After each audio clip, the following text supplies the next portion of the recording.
بسم اللہ الرحمن الرحیم۔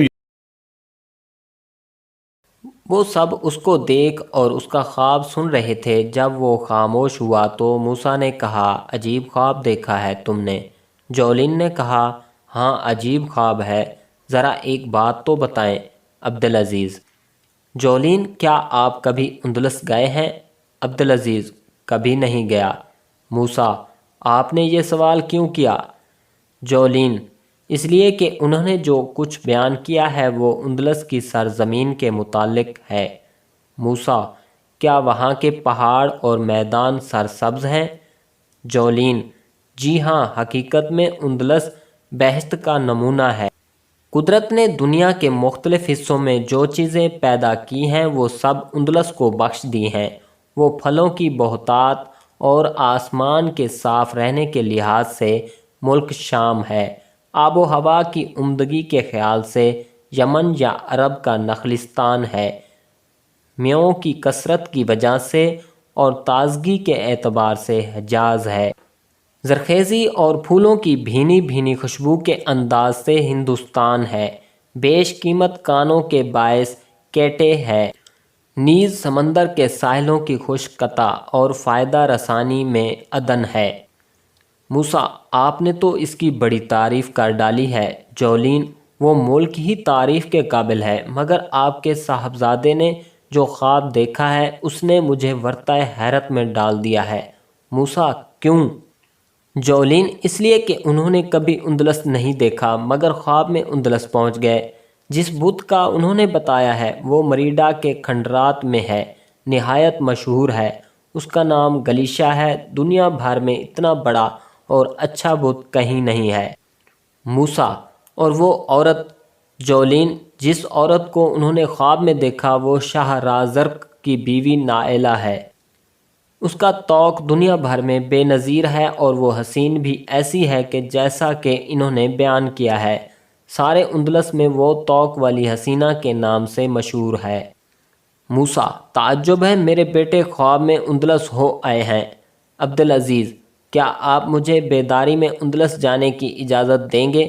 موسیٰ، نہیں، میں نے اس مہم کے لیے اور ہی بہادر کو منتخب کر لیا ہے۔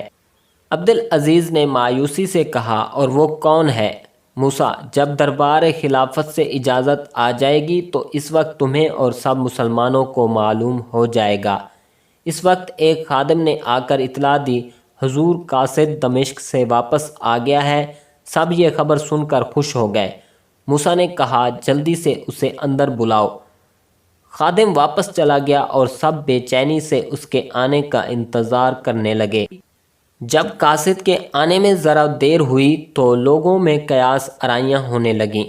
جولین نے کہا، کیا آپ کے خیال میں اعلیٰ حضرت خلیفہ المسلمین نے لشکر کشی کی اجازت دے دی ہوگی؟ موسیٰ، میں صحیح طور پر کچھ نہیں کہہ سکتا کیونکہ ایک مہم ہندوستان پر بھیجی جا رہی ہے اور وہ اشد ضروری ہے۔ جولین، کیوں؟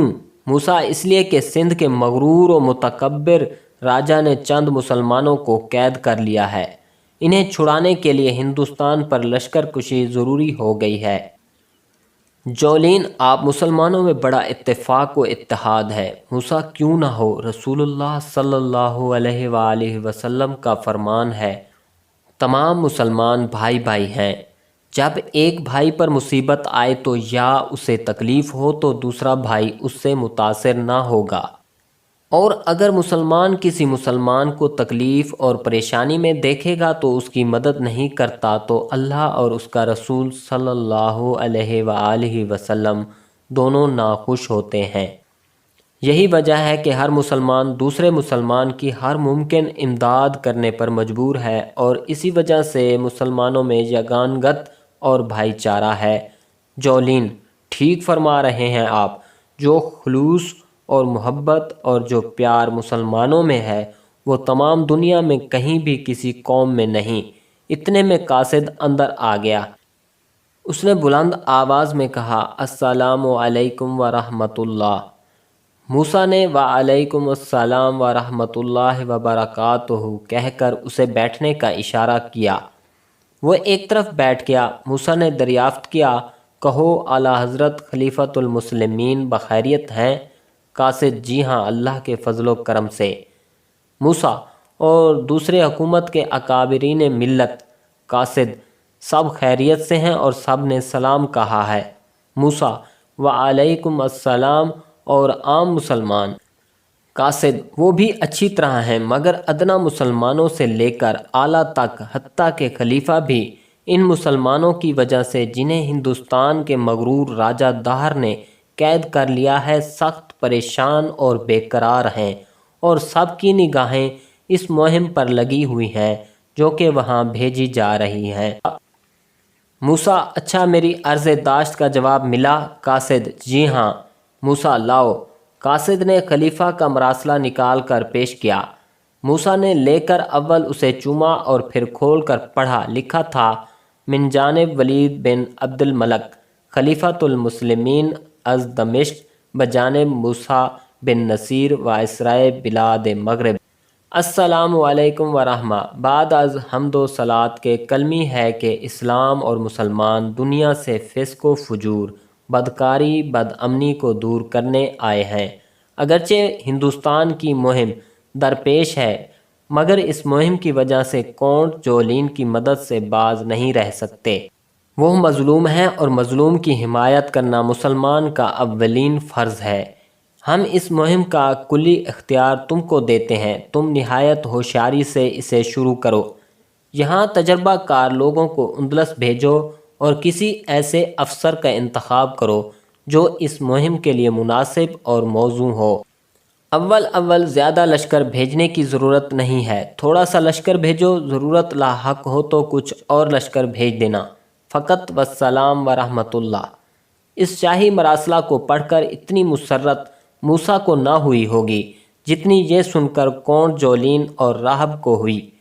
راہب نے کہا: کہیے، اب تو دربار خلافت سے بھی اجازت مل گئی ہے، اب کیا ارادہ ہے آپ کا؟ موسیٰ: مجھے صرف اسی کا انتظار تھا، خلیفہ نے میری عرض داشت منظور کر لی ہے، اب کوئی رکاوٹ نہیں ہے۔ پرسوں جمعہ کی نماز کے بعد انشاءاللہ لشکر روانہ ہو جائے گا۔